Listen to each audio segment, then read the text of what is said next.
Hello everyone, आज है 4 जुलाई और आज इस वीडियो में हम बात करने जा रहे हैं आईडीएफसी फर्स्ट बैंक के बारे में। 81 रुपीज़ का शेयर है और बड़ी खबर आई थी आज, जो जैसे ही वो खबर आई थी एक हल्का सा स्पाइक दिखा था इसके शेयर में। अगर आप देखो तो हल्का सा आज एक स्पाइक आया था, लेकिन बाद में थोड़ी बहुत गिरावट भी आ गई और एंड ऑफ द डे कोई बहुत बड़ी तेज़ी नहीं आई, आधे % की ही तेज़ी यहाँ पर रही और पिछले कुछ टाइम से कुछ खास अच्छा परफॉर्म भी नहीं कर रहा है। ये बात करेंगे वीडियो में इसके बारे में और साथ ही साथ एक बहुत बड़ी खबर निकल कर आई है जो काफ़ी पॉजिटिव अपडेट भी है।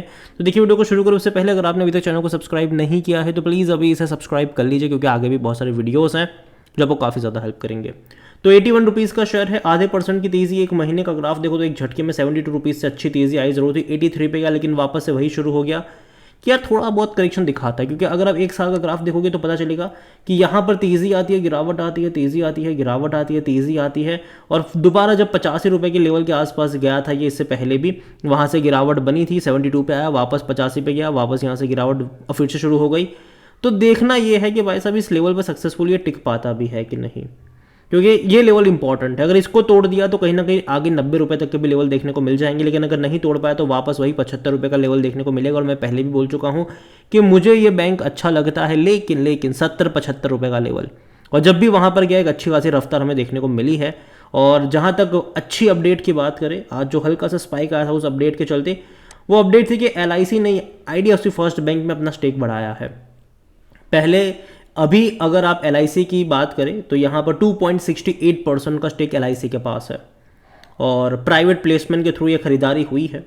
यहाँ पर अगर आप देखोगे तो LIC ने तकरीबन 80.63 रुपीज़ पर शेयर पर खरीदारी करी है और इन्होंने अक्वायर करा है 0.20% स्टेक जो है वो इन्होंने 4 जुलाई को, मतलब आज यहाँ पर ये अक्वायर करा हुआ है और ये बड़ी बात है। LIC raise stake in IDFC first bank to 20.02 crore on preferential basis from 1.42 crore shares. तो ये बड़ी बात है कि भाई साहब बहुत बड़ी क्वांटिटी में यहाँ पर LIC की खरीदारी हुई है और तकरीबन अभी LIC की जो होल्डिंग है वो 2.68% के आसपास देखने को यहाँ पर मिल रही है। काफ़ी अच्छी रफ्तार में, मतलब मैं कहूँगा कि खरीदारी यहाँ पर हुई ज़रूर है। और according to the exchange IDFC first bank is a private sector bank. अगर इसका जो मार्केट कैप अगर आप देखोगे तो वो तकरीबन 57,000 करोड़ के आसपास देखने को मिल रहा है।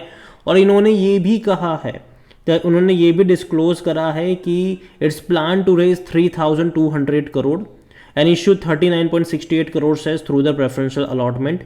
और उसके ज़रिए यहाँ पर LIC अगर आप देखो तो एक बड़ी क्वांटिटी में खरीदारी हुई है। इतना ही नहीं, HDFC लाइफ इंश्योरेंस के पास भी 1.31% का स्टेक है इसका। आदित्य बिरला लाइफ इंश्योरेंस के पास भी 1.06% का स्टेक यहाँ पर देखने को मिल रहा है। और IDFC फर्स्ट बैंक ने ये बोला भी है कि भैया उनका जो एम होगा आने वाले टाइम में जो मनी रेज हो रहा है उसका फोकस होगा कि high assets quality growth opportunities की तरफ ये यूज़ करने वाले हैं, जो कि अच्छी बात है, कोई बुरी चीज़ नहीं है। तो सिंपल सी बात यह है कि भैया LIC ने अपना यहाँ पर हिस्सा बढ़ाया है। और आज अगर हम वॉल्यूम्स की बात करें तो 2.5 करोड़ से भी ज़्यादा के शेयर्स यहाँ पर ट्रेड होते नजर आए। ऑल टाइम हाई 100 रुपये का था, लो 17 रुपये का था। मार्केट कैप इसका 57,000 करोड़ से भी ज़्यादा का देखने को मिल रहा है। कंपनी के बारे में अगर हम देखें तो according to Moneycontrol user 89% लोग कह रहे खरीदारी करो, 6% लोग कह रहे बेचो और भाग जाओ, 5% लोग कह रहे होल्ड करो यहाँ पर। और जहाँ तक बात करी जाए इनके डिविडेंड्स को लेकर तो हालांकि अभी भी पे नहीं कर रहा है ये, और मुझे लगता है कि शायद पे करना स्टार्ट कर सकता है अगले साल से। इस साल के एंड में भी करे कुछ कहने से, लेकिन अगले साल से मुझे लगता है कि शायद डिविडेंड पे आउट हो सकता है। क्योंकि देखो अब तक ना इनका परफॉर्मेंस अच्छा था नहीं, लेकिन अब धीरे धीरे हो रहा है। क्योंकि अगर आप एनुअल परफॉर्मेंस देखोगे रेवेन्यू का तो लगातार तेज़ी आई है, लेकिन प्रॉफिट्स वाइज अगर आप देखोगे तो पहले नुकसान में थे, ठीक है। बाद में थोड़ा सा प्रॉफिट हुआ 2021 में, 22 में वापस से बहुत ही मिनिमम प्रॉफिट हुआ था, हालांकि डिक्लाइन आया था, लेकिन 23 और 24 में भैया जम के पैसा वो इसने बनाया है। 2,940 करोड़ के आसपास का मुनाफा हुआ है इनको, जो कि काफ़ी अच्छा प्रॉफिट है। इससे पहले की फिनेंशियल ईयर में ये 2,485 करोड़ का था, मतलब कि अच्छा प्रॉफिट है। और जाहिर सी बात है जब कोई भी बैंक अच्छा पैसा कमाना स्टार्ट करता है तो कहीं ना कहीं डिविडेंड भी पे आउट एक्सपेक्टेड रहेगा। तो मैं उम्मीद करता हूँ कि आने वाले टाइम में ये एटलीस्ट इस साल नहीं तो अगले साल आपको डिविडेंड पे आउट करते हुए नज़र आ सकते हैं। अगर बात करी जाए इसके वैल्यूएशन की तो 19 का पी है इसका, जो कि मैं इसको सस्ता नहीं कहूँगा ना ही उतना महंगा कहूँगा, क्योंकि सेक्टर पी 17-18 के आसपास का ही है। लेकिन अगर जिस लेवल पर ट्रेड करा अगर वहाँ से वापस 70-75 की रेंज में जाता है तब इसका जो वैल्यूएशन है वो थोड़ा सा डिसेंट वैल्यूएशन हो जाता है। और यही वजह है कि मैं कई बार बोलता हूँ कि 70-75 का लेवल मुझे पसंद आता है यहाँ पर। लेकिन हाँ, ये चीज़ भी ज़रूर है कि मैं साथ में एक चीज़ हमेशा मैंने कही है कि भाई साहब यहाँ पर ख़रीदारी मत करना अगर आपका नज़रिया 2-3 महीने का है। ख़रीदारी यहाँ पर तभी करो जब नज़रिया 2-3 साल का हो, क्योंकि 2-3 महीनों में कुछ नहीं होने वाला है, क्योंकि मर्जर बहुत बड़ा इवेंट है इनका, IDFC लिमिटेड और इनका मर्जर होने वाला है। और मैं पहले भी बोल चुका हूँ कि जब तक मर्जर नहीं होगा तब तक मैं कोई बहुत बड़ी डिसाइसिव तेज़ी की उम्मीद नहीं कर रहा हूँ। हाँ, थोड़ी बहुत 5-10% की तेज़ी दिखा देगा बीच बीच में, लेकिन वापस थोड़ा बहुत करेक्शन भी दिखा देगा ये। तो जब तक मर्जर इसका कंप्लीट नहीं हो जाता तब तक मैं इसके ऊपर एकदम फुल्ली बुलिश तो नहीं हूँ। लेकिन हाँ, लॉन्ग टर्म के लिहाज से मुझे लगता है कि देखो आज नहीं तो कल मर्जर हो ही जाएगा, लेकिन मर्जर के बाद मैं अच्छी तेज़ी एक्सपेक्ट कर रहा हूँ यहाँ पर स्पेसिफिकली। तब उसका वैल्यूएशन देखा जाएगा, ठीक है। ऐसा भी नहीं कि देखो मर्जर हो गया तो भैया भाग जाएगा, तब इसका वैल्यूएशन निकाला जाएगा कि भाई किस वैल्यूएशन के ऊपर है, क्या सिनारियो यहाँ पर बन रहा है, और उसके हिसाब से तब बात करेंगे। लेकिन हाँ, मुझे लगता है कि मर्जर इवेंट डेफिनेटली इनको थोड़ा बहुत टाइम के लिए परेशान करेगा, लेकिन लॉन्ग टर्म के लिहाज से मुझे लगता है कि बैंक बुरा नहीं है। 63% एनालिस्ट कहते हैं खरीदारी करो। फाइनेंशियल सिचुएशन भी अगर हम देखेंगे इसकी, तो पिछले कुछ क्वार्टरों में इसके जो number specifically revenue wise improve हुए, लेकिन प्रॉफिट वाइज नहीं हो पाए।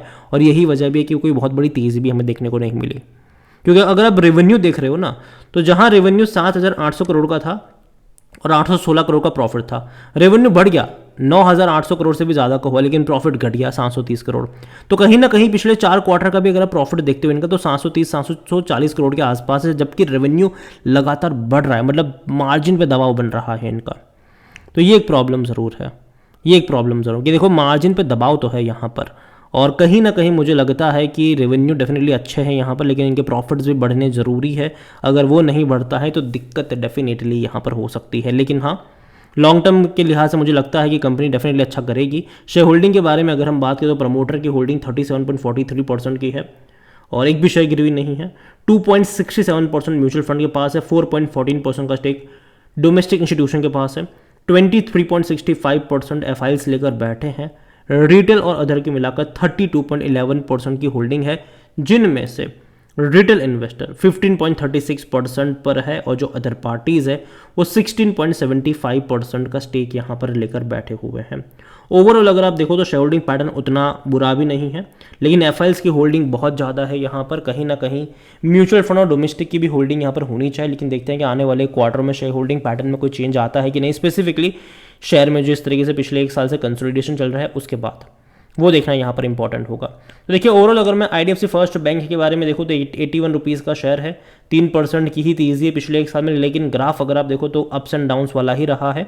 और कहीं ना कहीं जब भी ये 75 की रेंज में जाता है तो एक तेज़ी देखने को मिल जाती है, लेकिन जब भी ये 85 की रेंज, मतलब 85 से 90 की रेंज में जा रहा है तो वहाँ से ये सुस्त होता है, वापस से गिरावट भी यहाँ पर देखने को मिल रही है। तो वो चीज़ यहाँ पर ज़रूर है, लेकिन 5 साल का ग्राफ देखो तो ग्राफ इंटरेस्टिंग भी है, बड़ी तेज़ी दिखाता है। और ऐसी ही गिरावट अगर आप जो अभी आप देख रहे हो यहाँ पर पिछले कुछ टाइम से, ऐसे ही गिरावट 2021 और 2022 के दौरान आई थी और पूरा 1 साल चली थी, उसके बाद अच्छी तेज़ी आई थी। तो यहाँ पर मुझे लगता है कि शायद थोड़ा सा और टाइम ये इस तरीके से प्रेशर झेल सकता है, लेकिन उसके बाद एक तेज़ी एक्सपेक्टेड रहेगी। लेकिन हाँ, तब तक मर्जर का प्रोसेस मुझे लगता है कि कंप्लीट हो जाना चाहिए। अगेन ये मेरा पर्सनल ओपिनियन है और कोई भी इन्वेस्टमेंट एडवाइस नहीं है मेरी यहाँ पर, ठीक है। खरीदारी बिकवाली करना आप ही के ऊपर है। वीडियो को यहीं पे एंड करता हूँ। पसंद आया हो तो लाइक करो, शेयर करो, चैनल अगर पहली बार है तो प्लीज़ सब्सक्राइब करें। और IDFC फर्स्ट बैंक के बारे में आप क्या सोचते हैं वो भी आप मुझे कमेंट में लिख कर बता सकते हैं। Thank you.